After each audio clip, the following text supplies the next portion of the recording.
Versa Podcast.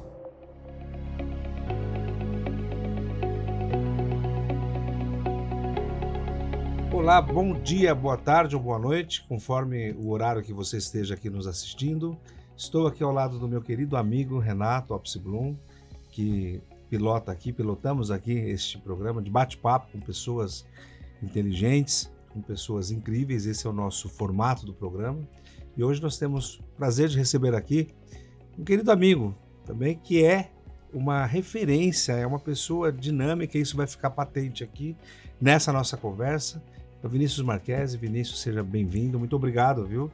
A gente sabe que a sua agenda é uma loucura, aquela história de que quando você quer alguma coisa, peça para um ocupado que ele dá um jeito. E o Vinícius conseguiu estar aqui com a gente hoje, muito obrigado. O Vinícius, ele é engenheiro de telecomunicações, formado pela Universidade Mackenzie, com várias especializações, e ele é presidente do CREA de São Paulo, que é, me corrija, o maior órgão de classe do país, que congregam o maior número de pessoas, né? Nós temos das profissões regulamentadas, por exemplo, a nossa OAB. Claro, aqui em São Paulo eu não tenho ideia, mas acho que a gente passa de 500 mil, né, de advogados inscritos. Acho que no Brasil é 1.200.000 ou 1.300.000. No Brasil inteiro. Mas congregando as engenharias e toda a área, aí nós vamos saber dele, né? Como funciona isso. E tão jovem, tão eloquente, uma pessoa que quem acompanha sabe, né? Esse dinamicismo do nosso convidado, e certamente vai ser um grande bate-papo aqui. Obrigado, Vinícius. Bem-vindo. Obrigado, Ricardo. Obrigado, Renato, também pelo convite. Espero aí contribuir para o debate, né? Com duas referências. A ideia aqui é trazer o máximo possível de informação e não atrapalhar a conversa dos vocês dois. Então, se eu chegar ao final desse programa ele que vai falar. sem atrapalhar, eu já me dou por satisfeito. Mas é um prazer realmente recebê-los aí. Só fazer uma correçãozinha. Eu sou formado pela Universidade de Taubaté e pós-graduado pelo Mackenzie. Desculpa, né? A gente Imagina. Às vezes a gente confunde aqui na leitura, né? E o CREA realmente é o maior conselho de classe multiprofissional da América Latina, né? A entidade de classe exatamente que tem mais profissionais registrados em dia, né, na América Latina. É um conselho multiprofissional, então essa também é um fator de diferencial, mas é uma entidade aí que tem uma história, né, e tem um papel muito importante para a sociedade e para os profissionais. Vinícius, só para a gente começar a entender, as engenharias, quais são as engenharias? Que toda hora tem alguma coisa nova, né? E além das engenharias, o que mais congregam então essas profissões multidisciplinares que o CREA tutela? O CREA tem ali como finalidade a fiscalização do exercício profissional dessas profissões, né? Quais são as profissões? Todas as engenharias. Então, toda nomenclatura de curso, né, ou profissional que usa engenharia está ali sob a tutela do Conselho Regional, né, sobre o sistema Confea CREA Multa como um todo, né, a agronomia e as geociências, né? E dentro desses guarda-chuvas a gente tem os tecnólogos, né, também que estão ali registrados, e os design de interiores também que estão ali registrados no Conselho. Então, basicamente são falando de uma maneira mais ampla, são as profissões que estão sob a égide ali do CREA São Paulo. Castilho, até aproveitando, tem um canal que eu gosto muito, que é o Canal do Mundo, e hoje apareceu o alertazinho lá de um podcast novo, diferença entre tecnólogo e cursos técnicos. E ele até explicou, falou, tecnólogo já é um curso como se fosse um curso de graduação mesmo, né? Curso universitário, que ele colocou, submete inclusive ao CREA. Mas não chega a ser um curso de engenharia, é mais simples, mas ele tem a titulação superior? Tem, um tecnólogo? É um curso de duração menor, né? Que tem a ênfase mais técnica, né? Você trazer o profissional para o mercado de uma maneira mais rápida com uma formação técnica. A engenharia já é um curso de graduação também superior, né? Que tem uma outra, a grande diferença é a grade horária, né? A quantidade de horas ali, o currículo. Mas o tecnólogo é superior. Sim, né? sim.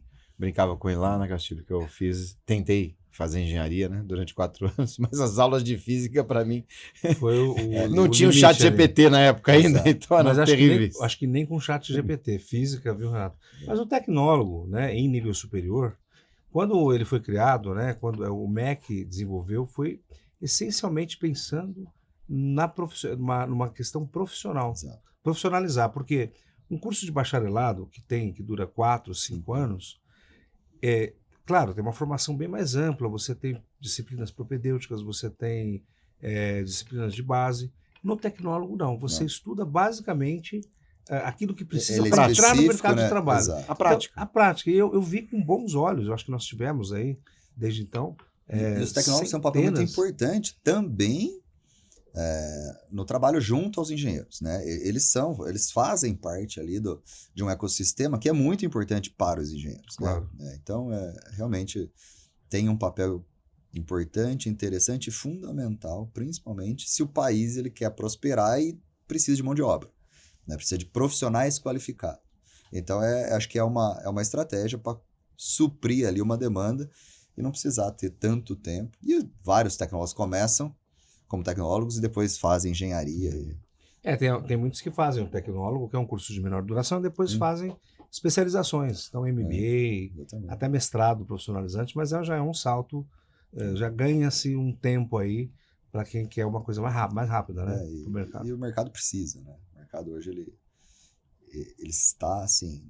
Nós estamos passando por um momento de muita expectativa do ponto de vista profissional, né? Nós temos uma distância muito grande da formação, da graduação para a demanda de mercado. Existe uma lacuna, a gente fala que tem um abismo, né? Entre o perfil do profissional, a necessidade profissional que o mercado demanda e o que a gente está formando hoje em dia. Então, esse espaço é um espaço que a gente precisa olhar com carinho, com atenção. Castilho, até conversávamos nos bastidores com relação à tecnologia. Então, hoje nós temos aí o chat GPT, né? Conversamos muito com a Marta Gabriel, que o convite, visitem nosso último videocast com a Marta. Falamos muito sobre inteligência artificial. E na nossa conversa eu falei dos engenheiros de prompt, que é um termo que está na moda, né? Aquele engenheiro que faz o input, que faz a programação, também os engenheiros de dados. Isso para contextualizar e perguntar aqui para o Vinícius, como é que o CREA está acompanhando essas novas tecnologias? Nós teremos engenheiros digitais efetivos? Essa mudança está sendo acompanhada? Sim, esse é um dos grandes pontos de atenção do Conselho como um todo, para auxiliar na formação, né? Porque a gente acabou de falar a respeito. É uma demanda de mercado, né? O mercado ele não aguarda a boa vontade das instituições, muito menos da burocracia quando ela precisa de mão de obra. Não tem jeito, as empresas elas têm ali metas e precisam acompanhar a evolução da tecnologia. E para isso você precisa de pessoas qualificadas. E as pessoas, essa geração que está chegando é uma geração muito diferente. É uma geração que ela é muito rápida. Se você não estiver próximo, não conversar e não atender as demandas dessa geração, você fica para trás. E aí o conselho pode ser ali uma ferramenta que ela é muito importante hoje em dia para a proteção da sociedade, né? Ela pode ficar à margem ali da discussão e da evolução, principalmente da formação de profissionais. Então, a gente tem um olhar muito específico para a engenharia e para a formação desses profissionais, né? Aproximando, trazendo, falando da importância, né, da habilitação profissional, né? A regulamentação ela vem muito para proteger as pessoas, né? Tem uma função muito específica que é defender a sociedade. E a gente vai precisar, pelo menos, enxergar esses profissionais e o que eles estão fazendo, né? E proteger dos maus profissionais, né? Então, acho que o Conselho tem um papel importante, está na discussão, está trazendo o debate para dentro do CREA São Paulo, né? Mas sob esse olhar de auxílio da capacitação e também da fiscalização e na orientação desses profissionais, tendo em vista aí que a gente precisa proteger nossos cidadãos. Eu lembrei aqui da série Star Trek, né? Jornada nas Estrelas, lá com a Enterprise, Capitão Kirk, e sempre que a coisa complicava, não tinha jeito, o que chamava engenharia, engenharia, que era o Scott, né? O Scott sempre dava um jeito, ele que resolvia tudo, né? Como é importante. Não é. A engenharia tem um papel fundamental no desenvolvimento como um todo, né? Acho que todos esses processos que a gente está passando hoje em dia, se você olhar, você tem a engenharia pura ali, né? E a gente precisa olhar para isso, né? A gente precisa estar próximo disso. Desde a construção civil, que é a engenharia mais visual que tem, né? Você sobe um prédio, tem um terreno lá da sua casa, de repente sobe um prédio. Isso é engenharia pura. E tem a engenharia por trás de toda essa transformação digital que a gente está passando e dessa evolução tecnológica. Aí você tem a engenharia mais ligada a dados, a telecomunicações, tecnologia, que gera todos esses impactos aí de massa realmente na população, ou seja, revoluciona gerações, transforma sociedades. Acho que a engenharia, em verdade, ela organiza toda a bagunça. Eu acho que é um pouco disso também, no bom sentido, né? Por exemplo, trânsito, tem engenharia de trânsito, né? Eu acho que A você mobilidade urbana ela é toda que calçada organizar. em engenharia, né? Não tem jeito. Engenharia de trânsito é engenharia mesmo? Sim, né? A nomenclatura, né? A gente tem aí mais de 200 nomenclaturas de engenharia, né? Então, você tem engenharia de pesca, não é muito ponto. Engenharia de pesca, você já ouviu falar disso, Renato? Acho que não. Sim, são Não cursos. me lembro. Engenharia de petróleo, né?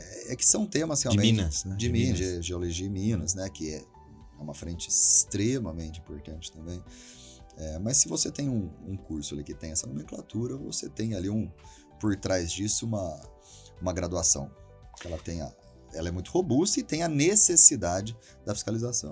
Olha que interessante, Castilho. Lembrei agora, durante alguns anos, eu dei aula num curso de pós-graduação, era uma parceria da Politécnica com a Faculdade de Direito da USP. Então, no curso de Direito e Tecnologia da Informação, o professor Edson Gomes, que encabeçava isso, e as aulas eram no campus de Engenharia de Minas, lá da USP. Então tinha as Que é uma plataformas baita de uma de referência, um petróleo e curso tal, que é né? referência no Brasil inteiro. E a gente falava de Direito e Tecnologia, falava do digital já, etc. Olha como é importante a junção, isso estou falando de 7 anos atrás. Né? Já o direito junto, nesse caso, com a engenharia. Nesse Parte caminho. pericial, né? Parte Sim. pericial extremamente relevante. Inclusive a USP, né, tem também um trabalho muito interessante, tem departamentos de pesquisa de computação, que é o termo, né, original lá, computação, processamento de dados, enfim. Eu só lembrei desse detalhe, desse tópico. Bem, Se permitir, Castilho, Claro. um assunto bem oportuno, né? A tragédia lá de São Sebastião. Sim. Então, vamos aproveitar. Até porque tem uma amiga minha que eu conheci alguns anos atrás, ela é engenheira agrônoma, um dia ela brincou comigo e falou, você sabia que nós, eu não sei se é verdade, hein? Nós engenheiros agrônomos podemos construir casas até 2 andares? Eu falei, mas você não é agrônomo? Eu falei, não, mas a gente tem na formação, enfim. Mas São Sebastião, aquele volume de água, de chuva, aquilo que acabou gerando desabamento aí, não de um morro, né, de uma montanha, de vários, você vê nas fotos, enfim, etc. A engenharia teria como impedir aquilo, ou aquilo sai do estado da técnica, algo tão fora da curva que você não tem como fazer a prevenção? É claro que falar com 100% de certeza, você estaria supondo. Mas com certeza a engenharia, a geologia, né, os geólogos, eles têm um papel fundamental na prevenção, né, de acidentes e desastres como esse. Né? Ou seja, quanto mais a técnica estiver presente, principalmente na ocupação das cidades, no planejamento urbano, no desenvolvimento urbano, o risco de problemas como esse acontecer, ele vai diminuindo. É claro que você tem situações excepcionais. Aconteceu o que nunca aconteceu. Mas tem um mapeamento de risco. Né? Quando você tem todo esse mapeamento do solo, né? Do que se tem concreto ali, São Sebastião, já se discute isso faz muito tempo. Né? Você tem ali uma área de risco que era conhecida. Né? Você tem uma ocupação do solo ali que ela não estava prevista dentro do planejamento urbano. Você tem uma ocupação irregular. Né? Então, a fiscalização, a ocupação desordenada, e você não mapear e não acompanhar tecnicamente essas áreas que são consideradas áreas de risco, isso leva a problemas que poderiam ser evitados. Né? Vinícius, então se tivesse feito tudo certo não ia acontecer nada. Não é a fala. Mas se você tem uma área ali, você precisa de uma atenção especial e a única maneira de você prever esses riscos é você utilizar, sim, o suporte técnico. Aí dos geólogos, dos engenheiros que são especialistas para que isso não aconteça. A ciência. A técnica, ela é amiga das pessoas. Né? Ela não é inimiga. Porque uma situação como essas, né, lá em São Sebastião, nós temos muitas outras, né, no país aí de pessoas que estão em solos com riscos, e acho que a pessoa fala, mas eu vou para onde? Né? Então, invariavelmente vai acontecer. Coincidentemente, isso acontece sempre no meio do ano, no início do ano. Né? Muita chuva, uma época de chuva. Então, eu acho que a engenharia prevê, eu acredito que sim, prevê A gente viu, né, nesse triste episódio de São Sebastião, que já tinham vários alertas, já tinham várias comunicações do Ministério Público. Ações, se não me engano, de serviços públicos. Sim, diversas tinha pra resolver. ações. Então, foi uma fatalidade? Foi, mas essa foi uma fatalidade com previsão. Né? Você mora num morro que desaba, que pode desabar. Pode, desabou. Então a gente tem aí E se você pegar, que é aí que é o fato, né? Que é importante também, são 65 mortes. Né? Todas as pessoas que perderam a vida ali tinham condições de pobreza, né? Estavam em áreas periféricas, em áreas de extrema pobreza. Ou seja, é onde falta o investimento, é onde o Estado, às vezes, ele falha, né? Na organização, no projeto, no planejamento. Né? Você não vê essas áreas, você não vê esses problemas acontecendo em áreas nobres. Né? Porque ali se tem uma condição diferenciada e há um apoio técnico ali já previsto. Então, aonde a condição da ocupação não permite esse apoio técnico, o Estado, o município, ele precisa dar, porque senão vai acontecer isso aí. Se deixar ocupar de maneira desordenada, principalmente áreas de risco, e não se fiscalizar, a gente vai ter problemas. E, infelizmente, quem perde a vida em situações como essa são pessoas menos favorecidas. Então, esse é o ponto de atenção. Então, haveria, sim. Uma curiosidade. Para quem vai para Santos, né, litoral aqui de São Paulo, e que talvez seja a cidade, né, balneária, uma das mais antigas. Sim. Pelo menos com relação a prédios, né, prédios relativamente altos. Mas se você olha da praia ou mesmo do mar, você vê vários prédios tortos. Os famosos prédios. Os famosos prédios tortos. Então, tem um, inclusive, que se chama Torto. tem o que chama É torto? o nome do prédio. Torto, você passa lá. Aquilo não cai? Então, aquilo ali é uma situação interessante. São famosos esses prédios, né? Há ali, claro, quando se há uma movimentação, com certeza tem ali um trabalho técnico sendo executado com relação a essa movimentação. O que eu confio? Se o engenheiro liberou, mesmo estando torto, ou seja, ele deu ali o nome dele, a responsabilidade técnica, né? E se liberou para ocupar, okay. Ele é o responsável por aquilo ali. Se acontecer alguma coisa, é ele que vai responder. Né? Mas a gente teve prédios interditados, prédios esvaziados, prédios que sofreram ali um processo de manutenção muito robusto para poder cessar ali aquela movimentação. Mas são casos que a engenharia resolve. Né? Aonde falta a engenharia, problemas acontecem. Aonde tem engenharia, a chance de problemas acontecerem são menores. E quando precisa, a engenharia resolve o problema também de situações como essa. E ali tem tempo, né? Sim, dá tempo de consertar, de reforçar. Vários passaram por grandes intervenções e foram recuperados. Né? Cessaram ali a movimentação e são ocupados hoje normalmente. Né? Mas quem mora, porque dentro de casa não deve ser tão... Então, a não ser que você faça um nivelamento, né? Você ficar no meio torto. Então. Você vai acordar assim, ó. Igual era antigamente nos seriados do Batman, lembra que era torto, né? O Coringa, né? Vai ficar tudo de lado. Mas são todos casos de engenharia. A gente comentou desde de uma catástrofe, né? De um problema aí de grandes proporções até construções que você olha, de quem que você lembra. Se você morasse num apartamento desse, ela tá movimentando. Você chama um especialista, um profissional especialista. A gente precisa saber o que vai fazer. Teve um caso lá de um prédio que eles fizeram uma base, construíram com elevadores e colocaram ele no prumo, né? De novo. Imagina o trabalho que não dá isso, hein? Mas você acha que não quer? Eu acho que não fica bom. Mas, será que não é melhor, sei lá... A percepção é fazer de novo. Quebrar e fazer outro. De novo, né? Tem coisa que mais não consertar, mas tá lá, né? Vocês lembram? Até foi matéria de televisão e tudo. E fizeram isso. Mas, Vinícius, deixa eu aproveitar também. Você é presidente, então, de da maior entidade de classe da América Latina, né? Quais são os seus principais desafios? O que você enfrentou e o que você enfrenta como presidente dessa instituição, né? Que imagino que a pressão não é pequena, né? Um conselho bem... Engenheiro não é muito... Olha, engenheiro, advogado, tem um grupo que é bem difícil de lidar, né, Renato? Se no bom sentido. Principalmente quando tem desastre, né? Nossa, mas quais são os seus desafios diários, o que você enfrenta e E o que você pretende? Qual que é a sua política ou a sua missão dentro do CREA? É interessante, né? Às vezes as pessoas não têm a dimensão de um conselho profissional, não só do CREA, do Conselho de Medicina, da própria ordem dos advogados, esses conselhos que são aí responsáveis pela fiscalização e várias atividades. No caso nosso, são autarquias federais, né? Então, primeiro, a responsabilidade ali com o seu nome é muito grande, né? Qualquer erro que você cometa, você responde por isso. E os órgãos de controle que são responsáveis por essa fiscalização, Ministério Público Federal e Tribunal de Contas da União. Então, primeiro, a responsabilidade com o recurso, que a única fonte de renda de conselhos como esse é a do profissional.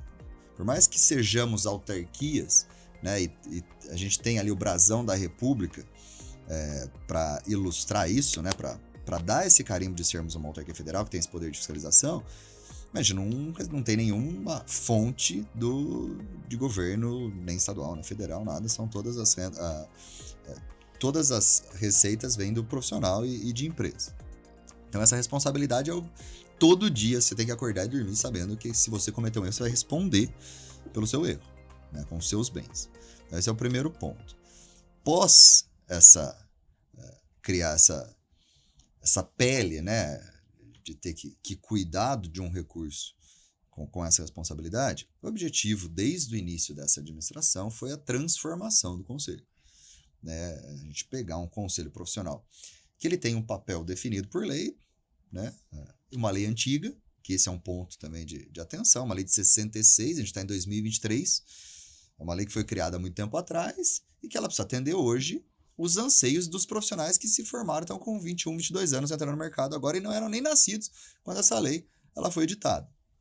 Então pegar esse conselho profissional, cumprir a função dele que é a fiscalização, que é exigir que tenha profissionais à frente de todas as atividades que a gente citou algumas aqui, né? Ou seja, cumprir o papel legal, né? E transformar o CREA numa plataforma onde isso gere valor para os profissionais. Então esse é o grande projeto nosso lá, né? Hoje os profissionais, para eles atuarem, né, nas profissões aí que são regulamentadas, que são de responsabilidade do CREA, eles são obrigados para trabalhar e estar registrados. A gente quer transformar isso essa plataforma que, assim, não quero que você esteja lá porque você é obrigado. Eu quero que o profissional esteja registrado no CREA porque isso vai gerar valor para ele, que vai gerar oportunidade de emprego para ele, porque ele vai aprender. Então, a frente de capacitação é uma das maiores frentes nossas lá hoje. Trazer tudo que a gente pode para transformar o profissional num profissional melhor. Entendeu? Isso por intermédio do conselho. Então, conectar boas iniciativas, né? O CREA sendo esse elo, né? Conectar boas iniciativas com o profissional. O que ele está precisando? Putz, é capacitação? Então a gente vai atrás. Né?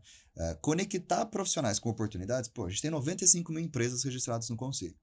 A gente tem 350 mil profissionais registrados no conselho. Renato, aonde que essas empresas vão buscar esses profissionais? No LinkedIn. Eu quero que essas empresas vão buscar esses profissionais no CREA. Sim. Porque eu tenho todo o histórico profissional dessas pessoas. Sim. Tudo que ele fez na vida, né, tecnicamente, está registrado no CREA. Então, se você é dono de uma empresa, você precisa de determinado engenheiro. Aonde estão esses profissionais? No CREA. Mas você vai buscar no LinkedIn. O LinkedIn é uma plataforma que você escreve o que você quiser. Mas por quê? Porque a gente não... Por que eles vão no CREA?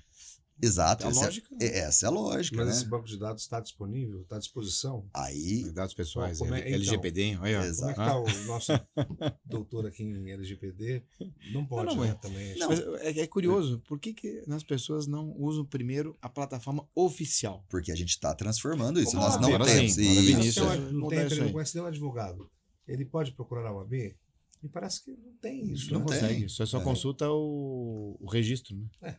Só, mas parece Mas lá você precisa conhecer alguns o dados. profissional. Fazer interessante essa bandeira. Interessante, analogia interessante. com a ordem. É como se você fosse dono de um escritório Interessante. e você buscasse um advogado especialista em determinado tema para uma determinada ação.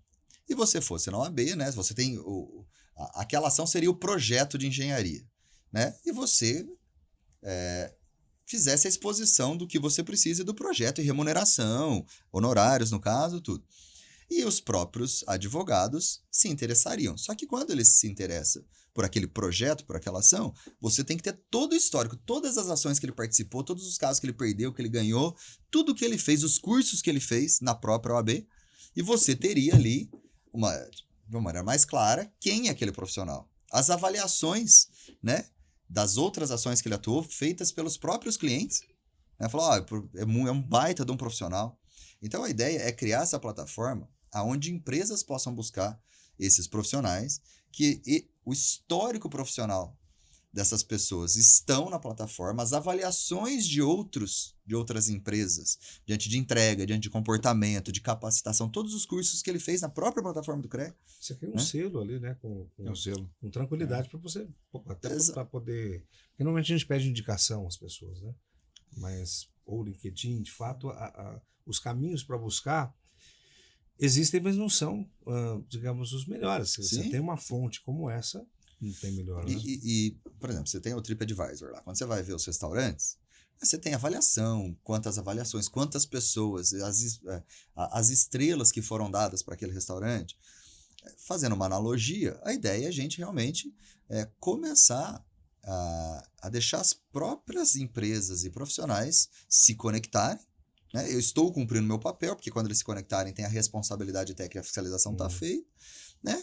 Mas sabe, se aquela empresa também é uma empresa séria, se ela trata bem, se ela cumpre em dia as obrigações dela com os seus engenheiros, porque hoje a gente tem muitos projetos acontecendo ao mesmo tempo, né? E projetos onde demandam diversos tipos de profissionais. Então a ideia é a gente criar essas conexões para que a gente possa atender mercado, para que a gente possa entender como ajudar os profissionais, mas que seja uma coisa fácil, rápida, né? E você está implementando isso? Está em curso. Está em curso. É um desafio grande. Eu imagino. Eu preciso entregar isso aí, porque isso simples. Esse projeto de transformar o conselho em uma plataforma de serviço para o profissional que gere valor, né? É um desafio grande, é complexo, ainda mais por se tratar de uma autarquia, né? Que tem ali o controle externo, mas está em curso, sim. Bem. Castilho, estamos aqui hoje. Eu nem consultei você, tive a ideia aqui, se você aprovar. Está aprovado. Dentro do quadro, vamos colocar o quadro Pergunta ao Chat GPT. Topa? Ótimo. Vamos fazer isso? Boa. Então, eu fiz uma perguntinha aqui, simples, mas vou até confirmar agora. Vou botar um pouco de sal aqui. Então, Vinícius, o que significa CREA? Conselho Regional de Engenharia e Agronomia, -SP do Estado de São Paulo. Olha que interessante. Eu confesso que na minha cabeça era Conselho Regional de Engenharia e Arquitetura. Os arquitetos estavam no conselho, né, faziam parte do CREA São Paulo até 2010. E em 2010, dezembro de 2010, o último ato ali do Lula à época como presidente foi aprovar a lei que criou o Conselho de Arquitetura e Urbanismo. Aí hoje eles têm um conselho próprio e na época era Conselho Regional de Engenharia e Arquitetura do Estado de São Paulo. Como nós temos agrônomos, né, acabou ficando Conselho Regional de Engenharia e Agronomia. E tem um Conselho Federal também? Conselho Federal, CONFEA. CONFEA. Conselho Federal de Engenharia e Agronomia. E Agronomia. E os arquitetos também já têm o seu setorial. Tem o Conselho Federal, CalBR. Olha que o chat GPT já está atualizado aqui, né? E ele diz o seguinte, olha que interessante, regulamentação e fiscalização do exercício profissional, engenheiros, agrônomos, geólogos, que você citou, geógrafos e outras profissões da área tecnológica. Isso. Olha, que a gente tanto debate aqui, né? Daqui a pouco ele vai estar fiscalizando aqui os engenheiros de prompt. Né? De prompt. Mas então eu vou dar aqui um like aqui, ó. Pronto. Acertou aqui, o feedback está correto. Então pronto, os engenheiros que sabem perguntar aqui para o chat GPT. Aliás, o chat GPT é nosso parceiro, né? Agora. Obrigatório. Quem não está com ele já ficou para trás. Exatamente. Obrigatório. Difícil concorrer com uma inteligência artificial que você quer uma coisa... Claro, as críticas vêm no sentido, mas ele não tem segurança, não tem ainda uma informação fidedigna e tal. Calma, mas ele traz o que você não faria sozinho com o tempo que ele faz. Estamos aprendendo e depurando, né? Estamos depurando. É uma ótima ferramenta. E o último Fórum Econômico Mundial, né? Ele traz... São debates interessantes, mas traz uma informação muito importante. Até 2025, a gente vai...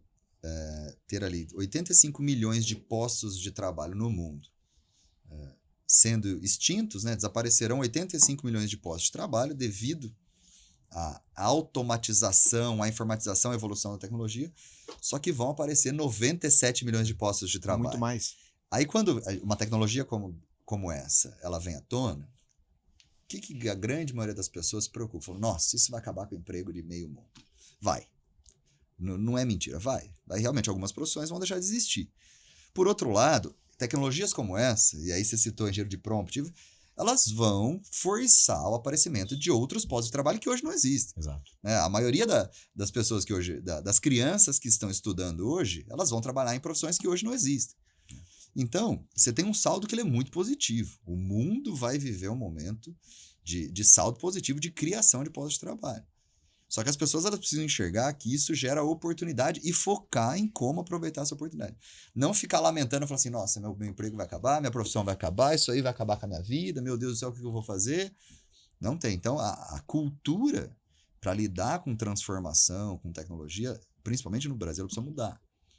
Né? Na maioria dos países, eles buscam a transformação porque eles querem os novos postos de trabalho.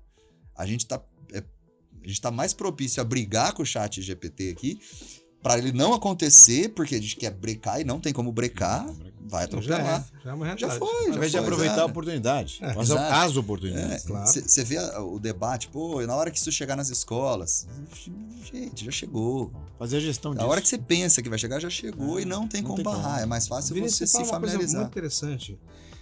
Tem muito engenheiro, né? Bastante. Quando eu digo muito, tem muito advogado, tem muito médico, tem muita gente. Que bom, Sim. que bom.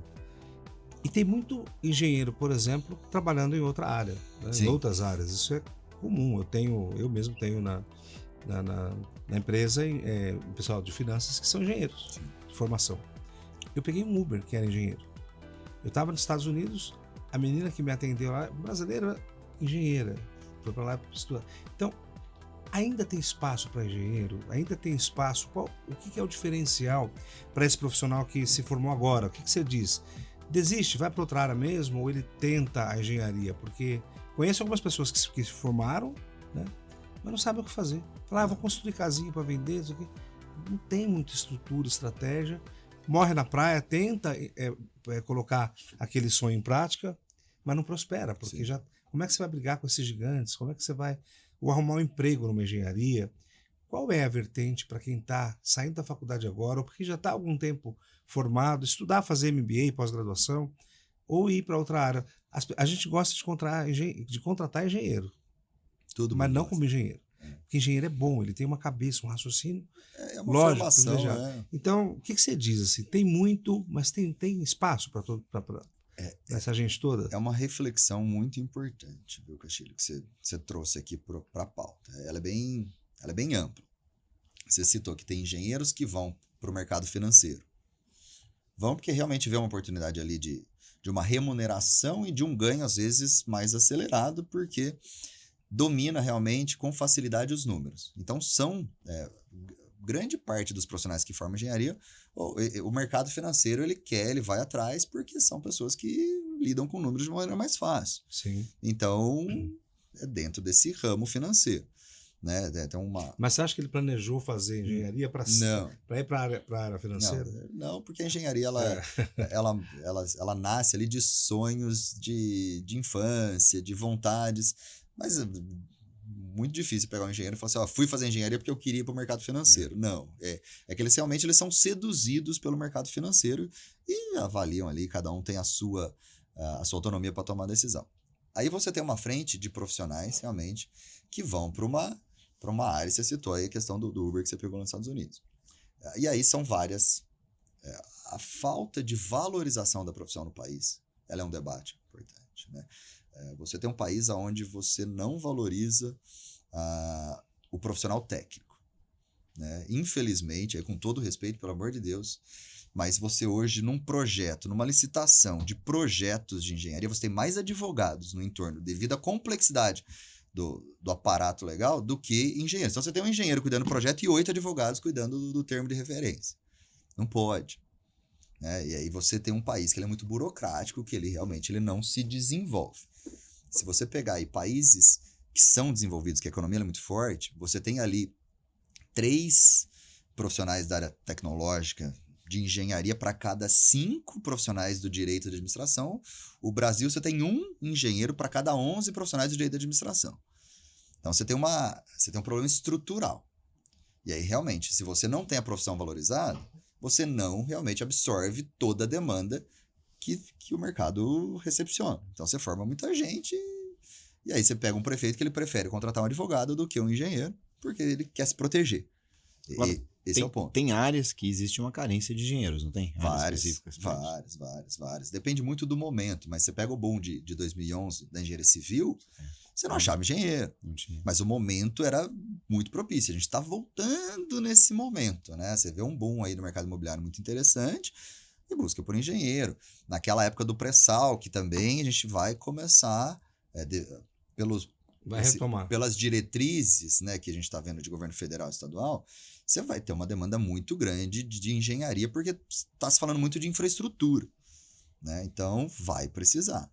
Agora, para esses profissionais, né, que às vezes eles não se acham, qual que é a minha sugestão?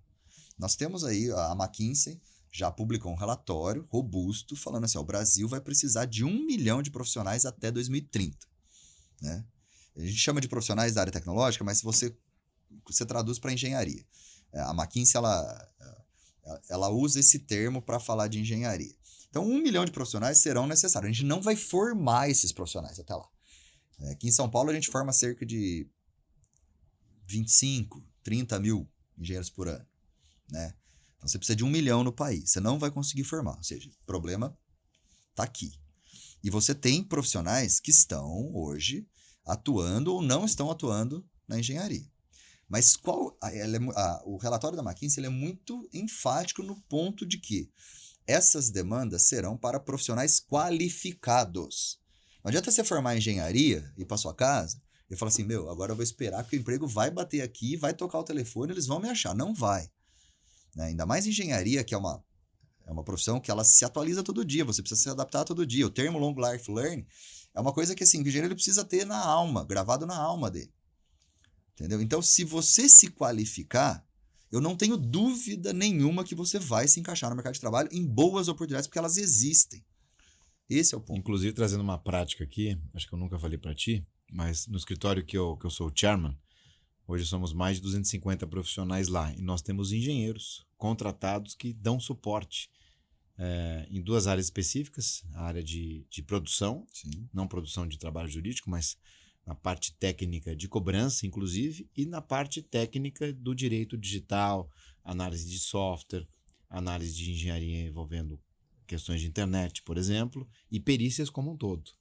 Então, claro que eles não atuam na área jurídica, nem podem, Sim. mas eles dão suporte, dão conhecimento para nós advogados, podemos aí trabalhar e atuar com mais técnica. Interessante? Então, exato. E cada vez mais nesse mundo a gente precisa dessa proximidade de profissões.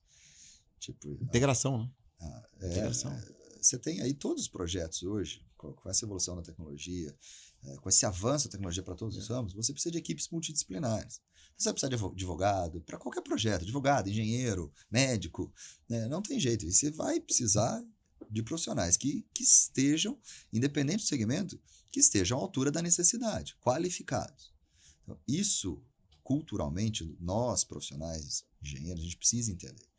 Não basta mais só formar e pegar lá seu diploma e pendurar na parede. Né? Você vai ter que se qualificar. Aliás, isso era, sei lá, quantos anos atrás, né? Que o cara se formava e acabou. Dali já o diploma era realmente o destaque e não precisava fazer mais nada. O diploma era hoje, o passaporte para o emprego. O curso superior é só o ponto de partida para onde você pretende ir. Então, não é que tem que estudar. Você tem que estar preparado. E como é que você se prepara? Estudando. Até porque, já alguém falou assim, mas tem gente que não estuda e dá sorte, né? Por exemplo do Zé Mineiro. Ele não estudou. Falou, aprendi as 4 operações matemáticas e me virei bem com isso. Falei, poxa vida, né? Quantos, né? Quantos? Pois é. Mas a chance é muito menor de dar certo. Nós estamos dando um exemplo muito, assim, digamos assim, é por isso que ele é uma história. Ele é uma. Não é isso. Mas você tem toda a razão, Vinícius. Eu acho que o cara faz engenharia e acha que. Não. Ele tem que ser diferente, ter um diferencial, buscar realmente atualização, essa questão tecnológica já é uma realidade Fortíssima. da qual quem está fora não entra em lugar nenhum.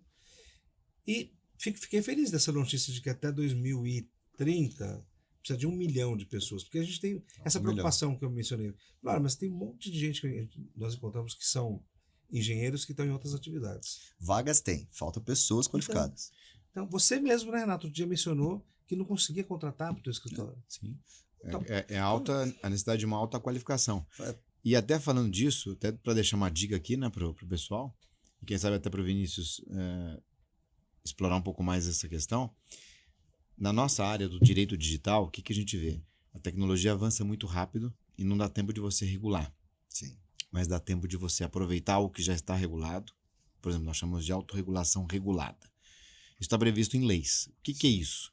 Aquele que está na frente da tecnologia, que está produzindo, que está programando, tem condições de desenvolver já melhores práticas, Certo. modelos, né, técnicos, e aí sim, depois de testado e supervisionado, que é a autorregulação regulada, em tese por uma pessoa, por entidade neutra, talvez até um espaço interessantíssimo para o CREA, Sim. fica aqui pensando, né, alto, e me parece que se encaixa perfeitamente. Esses modelos são verificados e são submetidos aí sim à autoridade oficial, à estatal, Sim. para que sejam homologados. Então, é uma tendência com software que já está acontecendo, uma tendência em cloud, a União Europeia já faz isso em cloud, já com um resultado muito positivo.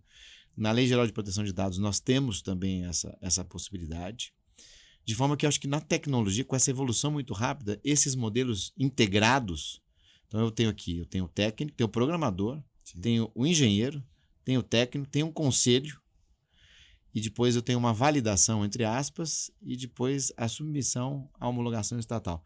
Olha que interessante. Deixa aqui no ar, né? Sim. Parece... A gente vai voltar a ter esse assunto aqui Claro, com o Vinícius.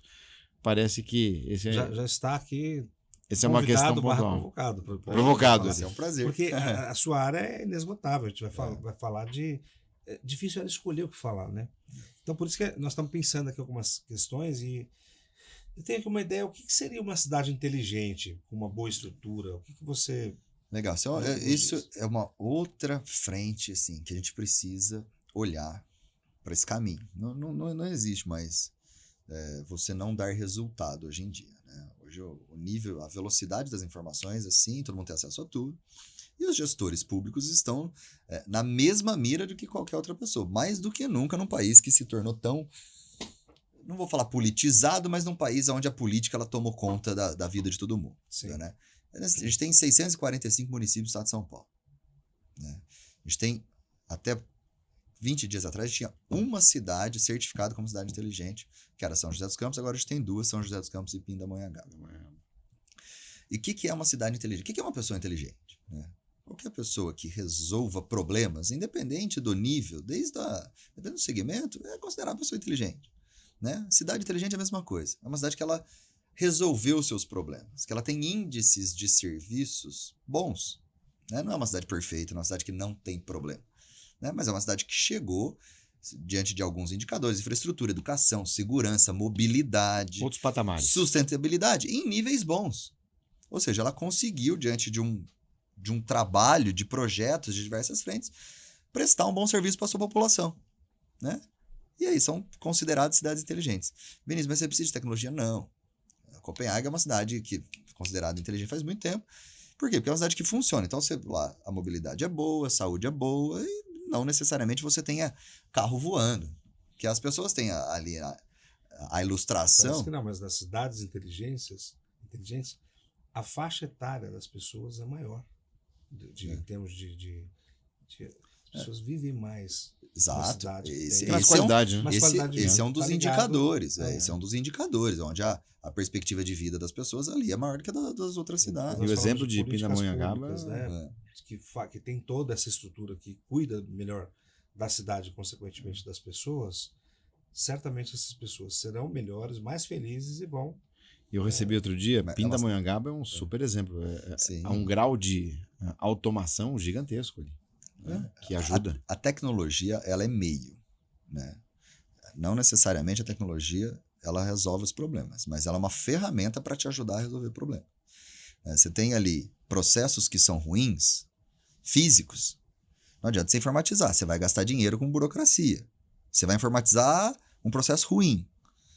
Né? O que você precisa? Melhorar os processos, deixar os processos mais assertivos e aí você usa a tecnologia para dar ali a facilidade.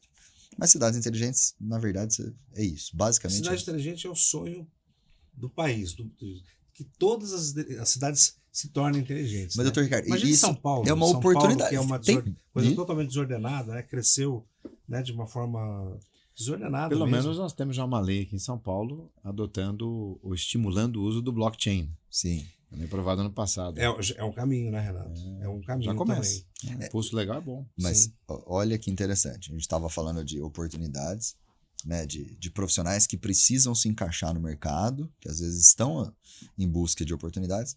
E a gente tem um espaço gigantesco nesse tema. Né? Porque cidades inteligentes se desdobram em segurança, saúde, mobilidade, infraestrutura, tudo isso. Né? E você tem 645 municípios, só 2 chegaram à certificação. Você tem 643 que eu tenho certeza absoluta. São Paulo. São Paulo estão buscando a melhoria. O que precisa? De pessoas que estejam dispostas também a pensar, né, e a propor soluções. Né? Você pode resolver o problema da sua rua. Você está ajudando a sua cidade, você pode resolver o problema do seu bairro. A inteligência artificial, ela é importante, ela pode ser mais rápida, mas ela depende da inteligência humana. Sem Então, dúvida. acho que isso- O ser humano esse ele passo, é fundamental. Ainda, né? aquela frase, Vídeo bate-papo Renato, da Marta. que a Marta falou, que Não seja um robô, né? se você não quer Ser ser substituído, não seja um substituído robô. por um robô, não seja um robô. É isso. Não faça o que o robô faz. É. Esse é o ponto. Bom, eu acho que a gente já até estourou nosso tempo, Ô, porque ouvir o Vinícius não é difícil. A gente fica aqui, né? Minha função era não atrapalhar vocês dois. Não, a sua função... Espero ter não cumprido. tinha- a com a nossa promessa. função era poder estar com você aqui, te ouvir, porque muita gente Prazer, Isaac. vai ter acesso a Vinícius, essa conversa, vai- você é a estrela. Não. O Não, Vinícius é uma grande referência na engenharia, um exemplo de trabalho, um exemplo Eu sou de um força. convidado de 2 referências. Esse é o ponto. Então, hashtag tamo junto, né? Tamo junto, Pronto, então. tamo junto, né? Mas, Ele paga o Vinícius, almoço hoje. Paga o almoço hoje. Eu esqueci a carteira, mas o Valmir e o Churilho O Valmir trouxeram. tá aqui? Pronto. Tá Fica resolvido, tranquilo. então. Se o Valmir tá aqui, tá resolvido. Eu nunca esqueço, mas hoje eu esqueci, você acredita? Mas tudo bem. Vinícius, muito obrigado, viu? Foi extremamente gostoso esse Eu papo, que agradeço. né? Muito proveitoso, a gente aprende muito. Né? Renato, bom estar com você sempre. Sempre. Né? Nós somos irmãos e, Graças a Deus, tamo junto. e esse Vai tudo nosso certo. podcast, videocast,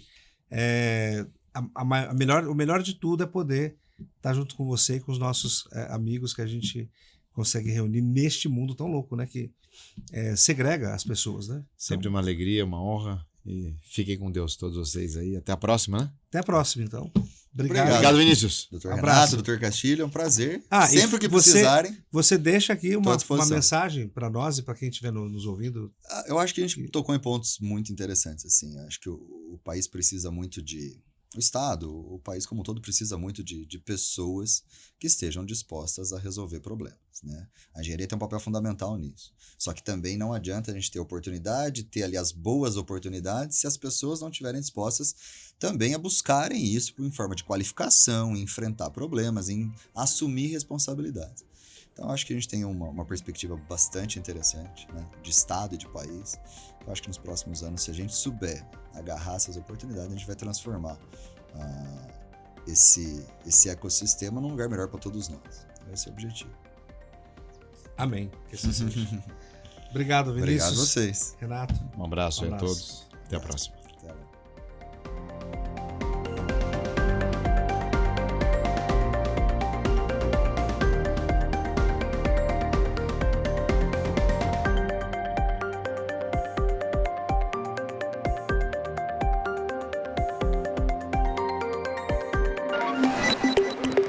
Versa Podcast.